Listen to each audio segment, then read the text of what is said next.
something has come in the mail once again. I know I only come and make a video about tech like once a month now, but this stuff is getting expensive. Thankfully though, my brother has got a new phone, and today we're going to be unboxing it and getting some new impressions before he gets to see it. This is going to be an exciting one, both for you, me, and him. Very discreet packaging so far, looks very secure, and we've got quite a couple of things, so it's not just the phone but a couple of accessories as well. So let's just take a look at how all of that is.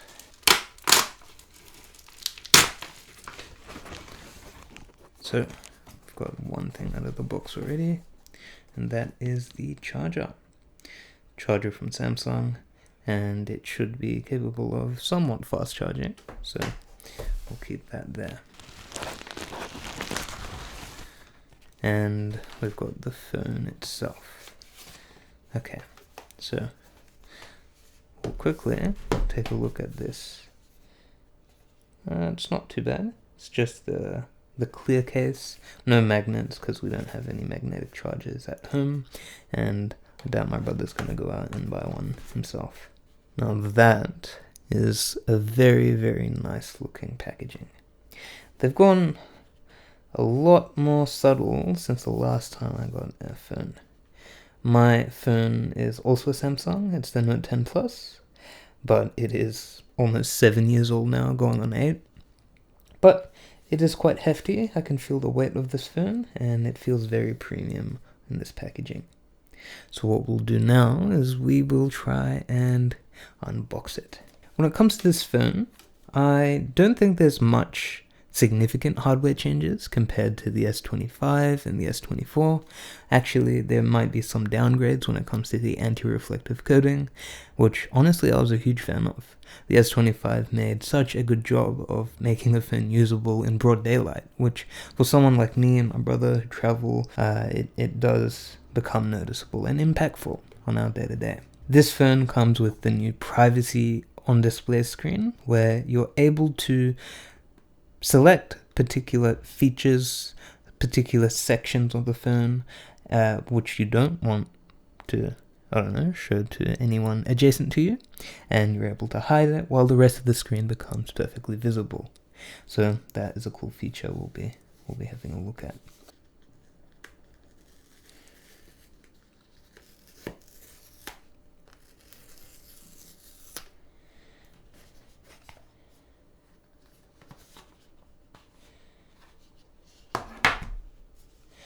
And that is the phone.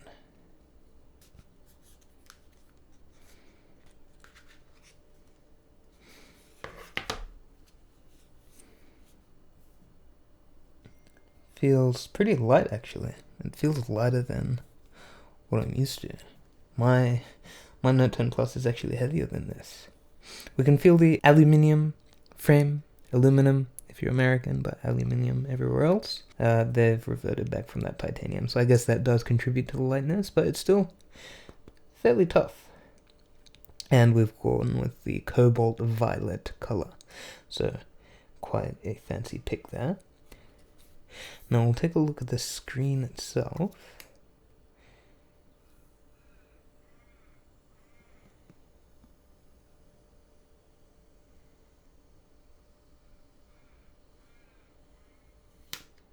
That was very, very satisfying. And yeah, you can see it's still a fairly anti-reflective. I mean, it's not the best thing in the world, but it's a very nice looking screen there. So let's see if it turns on, or if we need to charge it.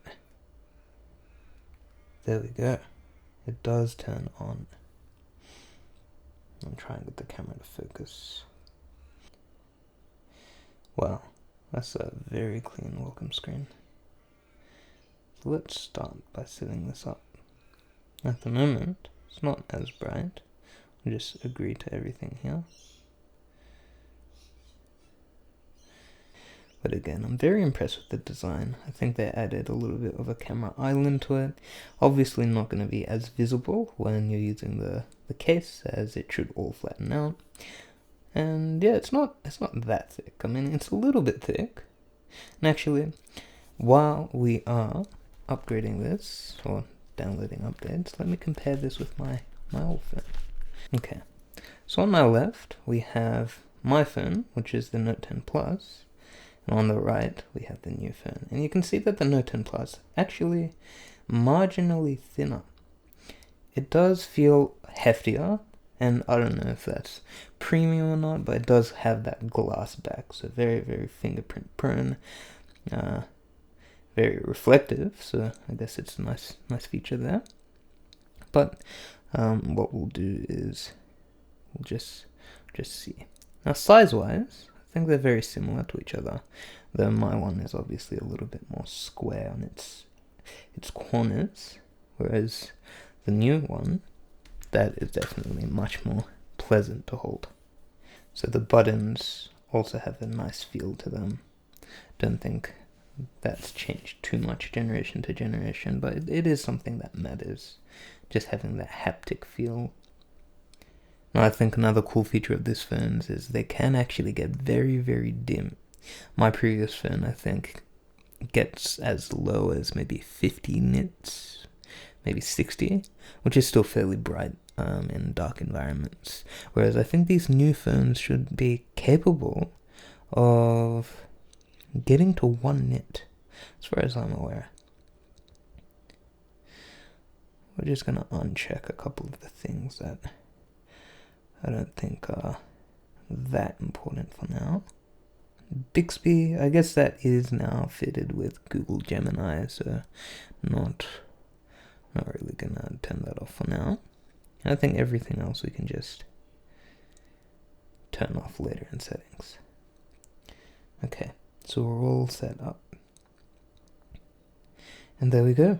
That is the home screen. Now, you can see that the angle, the viewing angle, is already reduced, and I haven't even turned on the privacy display. So let's just have a look at the brightness of this phone. And wow, that does get pretty bright. And you can see it's quite nice looking. Let me adjust the camera's aperture there. So hopefully now it's a little bit more visible of what this all looks like. And it is very, very smooth. Very, very, very smooth. You guys probably can't tell because I'm shooting this in 24 FPS.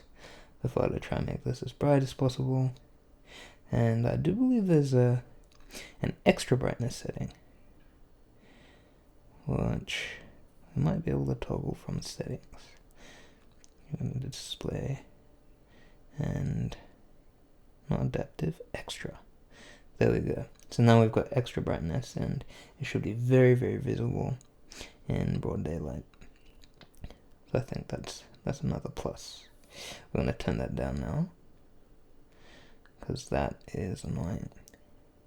Now, a couple of the other features we can see in the control center, and yeah, they're just fairly standard with all your mobile data, airplane mode, link to Windows. We've got the YESDEX, so using this as just your standard computer, and I think it's powerful enough to do basic tasks like browsing the web or just doing office-related work.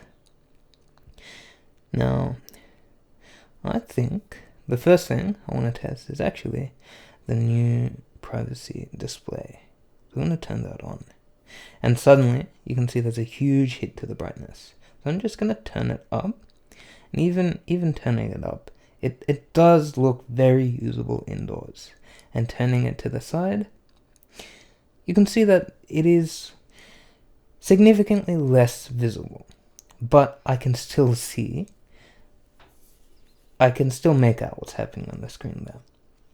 However, if I were to turn down the brightness, let's go to like half brightness, which is, I think, something appropriate, especially if you're on a train and controlled environment, and then turn it gets a bit less visible. But overall, I don't think this was really a worthwhile investment for Samsung. I don't think the privacy display is actually doing anything new, and if anything, people can just purchase them and apply those privacy screens if they want. So I don't know if this was worth it. I would personally keep it off because honestly the screen looks so much more fantastic and vibrant in its glory, its normal glory there. Okay, so we're going to try test the gestures, because I think that is a little bit annoying. I don't like the default gestures. Well, I think a fancy feature of this phone is I should be able to just search specifically what I'm looking for, and it will be able to get to it. So let's see how powerful that is. Navigation bar. Type and swipe gestures. There we go. And that is far more familiar. There we go. Okay, so now for some of the elephant in the room type things, we have this S Pen, and let's turn the autofocus back on. This is something that I used a lot. I actually used a lot in my Note 10 Plus, which is, I think, the best rendition of the S Pen and its usage. I know of another strategy. We turn it off, I just pull the S Pen out, and you should just be able to draw here. There we go. Okay, so the S Pen seems to work fantastically well. And actually, I would say this is slightly better than the S Pen from my phone, because it just feels a little bit more responsive. Now, one thing I've hated about the S Pen is the sound. I don't know if you can turn it off, but yeah, that sound of just the fake paper, I don't know why it's necessary. I like the feeling of being able to draw on glass, like a whiteboard, for example. So I don't think that's all that necessary, really. Sadly, no S Pen gestures, so we will have to go without that. The display should also have your 120 Hz adaptive display. So if we go into smoothness over here, yeah, it gets up to 120 Hz, which is really, really nice. And should be very, very good for battery efficiency. Now, I probably won't be testing much else. I mean, we could test the speakers over here. Okay, let's just play something random. I will take duckweed from my guppy tanks, Wow. and I will put them into my goldfish tanks for the goldfish to eat. And I will take guppies from the...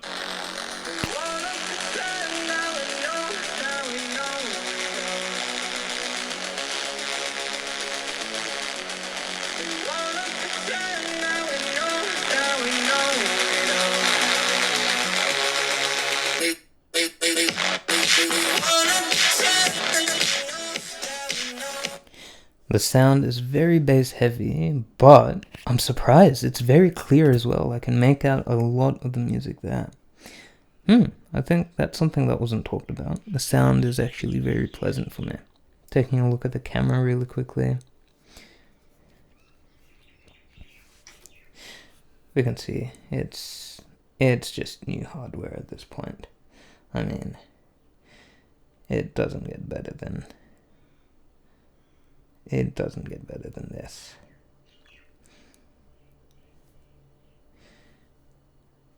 We can do 100x zoom. See the speck on that leaf there. Very strange. Don't know why you'd ever want to do 100x zoom. We can do a full out zoom for the macro lens. And honestly, this could be a camera substitute. I mean, just look at how close I'm able to get to these subjects here. So, yeah. It's not a terrible camera as well. The selfie camera should also be fairly good. And yeah, don't mind my hair. It's a bit messy. Just woke up. But okay. Video wise, actually, that's the other thing. They've got the horizon lock. Maybe. Yeah, this is not intuitive. Oh, there we go. Alright, we figured it out. We have figured it out. Now let's try Let's try to record something smooth. Whoa. Whoa. Yeah, that's crazy. Let's watch that video.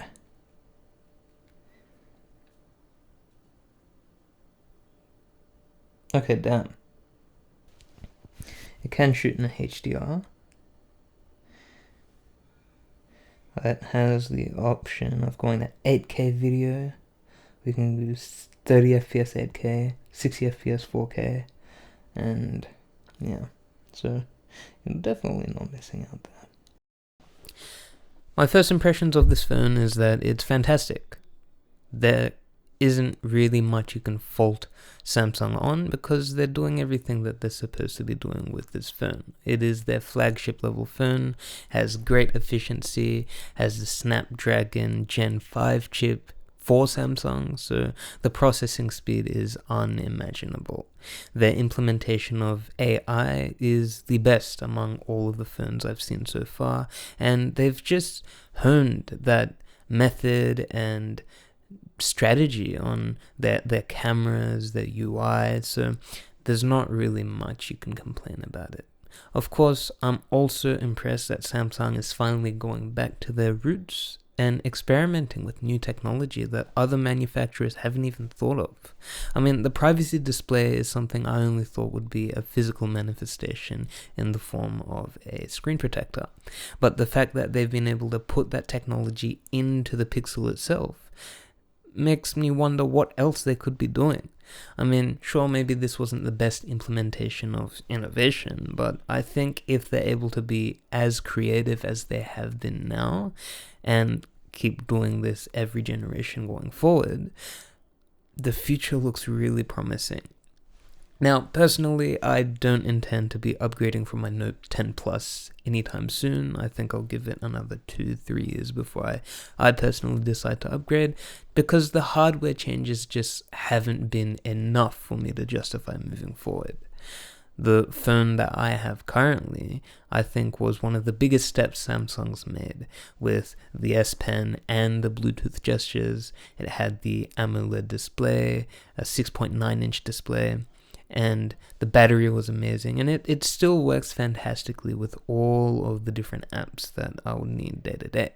So I don't really have a compelling reason to upgrade, but if you're someone who's transitioning from Apple or one of the other Android platforms, or you're thinking of purchasing a new phone, a new flagship, this is definitely something you can consider. I like to look at Samsung as almost the Porsche version of phones, in that they just do what works. They don't really deviate away from that winning formula too much and try and go into all of that consumerism, really. It's not really a marketing scam if you are the best at what you do.